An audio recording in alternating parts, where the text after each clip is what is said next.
Well, a lot of people aren't ready for this conversation. Their cognitive dissonance isn't going to allow them to listen, but it would behoove you to put it aside and hear me out. How your spirit will transfer. Now, what you just need to concern yourself. Now, I'm going to go through these. Now, there will be terms that I will use, whether it's lataifs, etc. The purpose here is when you are being taught a method, when you're sitting in a car and someone's going to teach you how to drive, whether they call it a steering wheel or a clutch or a brake or the engine or the ignition, they can call it Robert, Peter, and Abdul for all you care. A steering wheel still functions as a steering wheel. A handbrake will still function as a handbrake. Now, I can sit in the car and my instructor can say to me, okay, so you need to find a biting point between the clutch and etc. And I can say, oh, that's really exciting. So what's the clutch about? Where did it come from? Where did the handbrake come from? And your instructor can look at you and think, what on earth has that got to do with anything? You just need to know that this is the method of how to drive. This is what the steering wheel does. This is what the clutch does. This is what the gears does. And this is what the handbrake does. And those of you who abide by what he says, those people will be flying, well, literally here, depending on how this particular session. Others may call it lataifs or latifa. They're talking about the same thing, but I will call it spiritual center. So the spiritual centers, and there's more. We have 1, 2, 3, 4, 5, 6, 7. Here there are more spiritual centers, many more, but these are the ones that we're going to be concerned with. But I don't want it just to be in books. I want you to experience it. Shaykh Ahmad Dabag did this so that people, the ummah of the Prophet of Allah, could stand firm and say, actually, this is my faith. I want to experience it. Why shouldn't I? So now, the most, for me, this what I'm going to speak about now is going to be the most important bit. We will be learning how to practically ascend into the spiritual world. So like it was mentioned, there's no need to actually make notes. Most important thing is that you focus on the screen and try to actually pick up the points that are mentioned. And then obviously it's not actually too important to memorize everything as I'm going along, because when we actually practically carry out this task, alhamdulillah, our ustads will guide you through it as well. So most importantly is to listen and familiarize yourself with the actual aspects of this actual presentation. So as it says on the screen, inshallah, we will actually learn how to prepare our body for the spiritual experience through purifying the energy centers, which some of you might know as lataifs or latifas.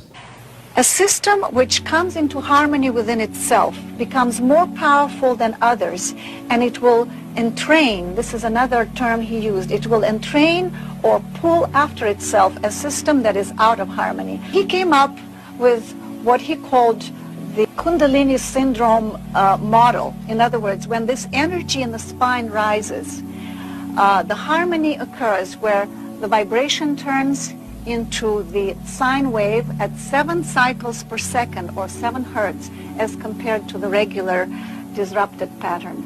And this is very important because as the fluid vibrates harmoniously, it activates the 2 brain hemispheres. And we know that consciousness opens up when synchronization of the functioning of the 2 hemispheres occurs. And then a certain current is established in the sensory cortex in the lobe of the brain.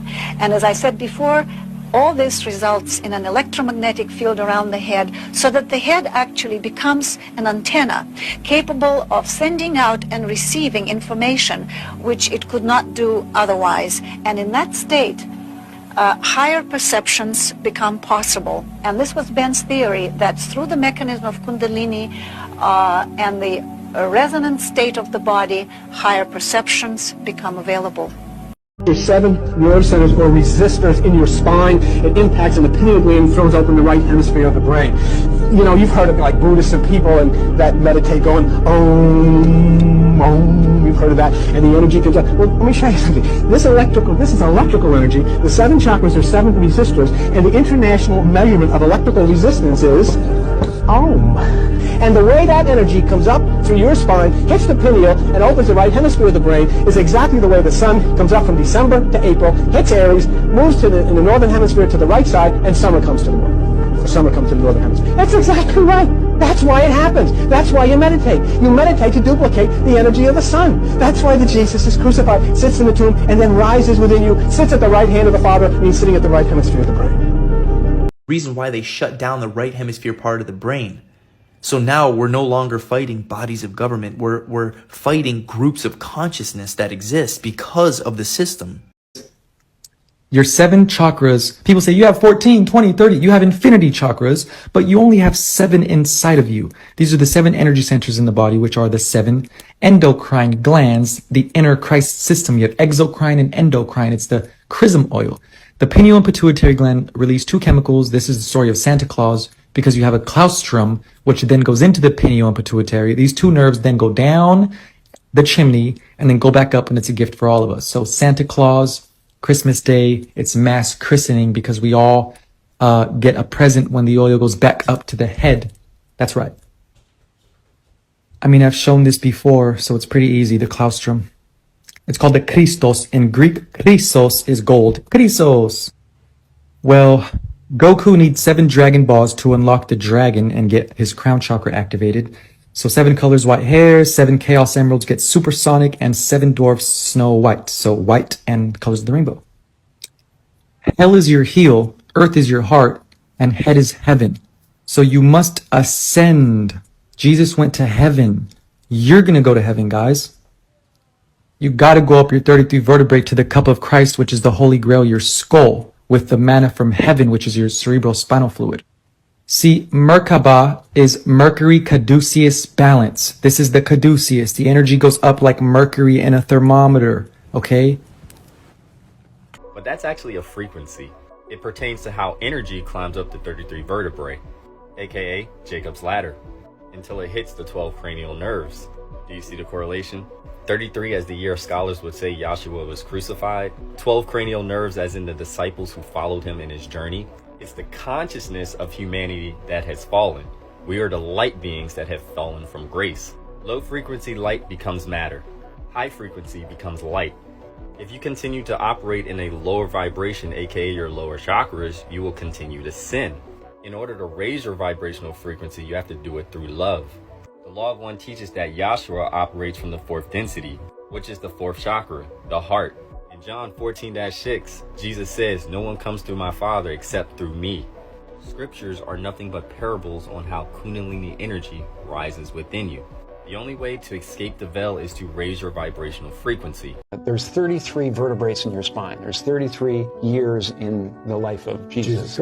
There is a substance or liquid that comes from your medulla. This substance comes from your medulla, makes the trip down your spine to your sacrum, which is the Christ coming down into human form. And if you don't squander that essence, that sexual essence, it ascends again and goes back up to heaven, which is your thing. It's also the story of Santa Claus. Why he comes down the chimney is because this juice or this whatever substance actually passes what's called the claustrum, which is where they got Santa Claus. So it goes down the chimney and back up the chimney. Release of a substance known as Kundalini, which is believed to be a powerful source of spiritual energy that resides at the base of the spine. When activated, Kundalini is said to rise up through the chakras or energy centers of the body, leading to heightened states of consciousness and spiritual awakening. This substance, associating it with the third eye, the mystical center of spiritual intuition and perception. They believe the sacred secretion holds the key to unlocking the mysteries of the universe and often connect it with spiritual awakening, psychic abilities, and the pursuit of enlightenment. Ancient traditions believe that the true pathway to enlightenment is to allow this oily solution, also known as the chrism, which is produced in the pineal gland, to go down the claustrum or brain wall, a thin curved sheet of neurons embedded in the white matter located in both cerebral hemispheres, deep in the neocortex. From the claustrum, this sacred secretion passes into the spinal cord, where it descends through the 33 vertebrae of the spine to the sacral plexus, a nerve complex in the same region where the sacrum is, a structure made of 5 fused vertebrae configured as an inverted triangular bone. After performing its physiological functions, this sacred secretion returns through the 33 vertebrae of the spine, where it travels back to the brain, passing through the cloister to the vagus nerve, stimulating the pineal gland to produce DMT and the pituitary gland to produce serotonin. The path of Brahma is a path towards understanding the ultimate truth of existence and experiencing the oneness with the universe. Ancient Christian traditions believe that the sacred secretion, or the cerebrospinal fluid, is, above all, a manifestation of Christ or the Holy Spirit within all of us. In other words, with the pineal gland entirely open and activated, we would reach a fully conscious awareness and gain access to the crown chakra, thus enabling us to channel divine or sacred information and to receive guidance directly from God or the source of creation. Despite The only way to activate the dormant DNA cells in the brain is to bring the cerebrospinal fluid up from the base of your spine to the optic thalamus. It is said when the fluid makes contact with your pineal gland, you will activate your third eye and illuminate your crown chakra. What this means is you now have an intensified aura, which is a powerful energy biofield that is located both in and around your body, which protects you from negative energies such as hate and fear and the way other people may project upon you. You will not easily be brought down by other people's lower vibrations. Your electromagnetic field is a shield. This is what it means in the Bible to wear the armor of God. When there is no hate, anger, or fear in your heart and love is present, it will radiate and create an impenetrable torus field. Therefore, you are protected everywhere you go with the Holy Spirit as long as you are forgiving, loving, and accepting and content with your life. So treat others the way you want to be treated. You just have to be a kind soul, and that way you don't get any bad karma. And that's why it's a really good saying that you can run from the cops, but you cannot run from the energy. The story of Christ is not about a physical man who lived thousands of years ago. It's about your own consciousness. The Christ on an esoteric level is your pineal gland and chakras being fully activated, which will elevate you to the God level and unlock supernatural abilities. See, they got you worshiping a man instead of tapping into your own power as a divine creator. Even in the Bible, Jesus said you should do greater things than even he did. He also said that ye are gods. Jesus never said to worship him. You're supposed to become like him through the process of spiritual enlightenment. Because see, most humans only vibrate up to the third chakra. Their consciousness is stuck on the lower plane of materialism. So the goal is to raise your energy up from the root chakra all the way up through the crown chakra. That's Christ consciousness, oneness with the universe and the all.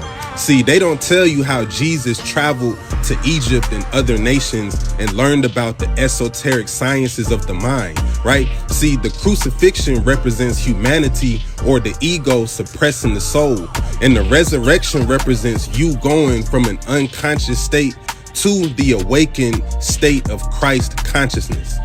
Kundalini energy holds the key to unlocking your divine potential. It is a cosmic force often symbolized as a coiled serpent lying dormant at the base of the spine. Through conscious rhythmic breathing techniques, you can activate this dormant energy and initiate a profound shift within yourself. Your aura, the subtle energy field surrounding your body, is a reflection of your overall well-being. When your Kundalini energy is awakened, it cleanses and harmonizes your aura, allowing it to radiate with vibrant health and positivity. Deep within your being, dormant primordial energies lie, waiting to be activated. Kundalini awakening stirs these ancient forces, propelling you towards higher states of consciousness and expanded awareness. Believe it or not, Kundalini awakening can also impact your DNA.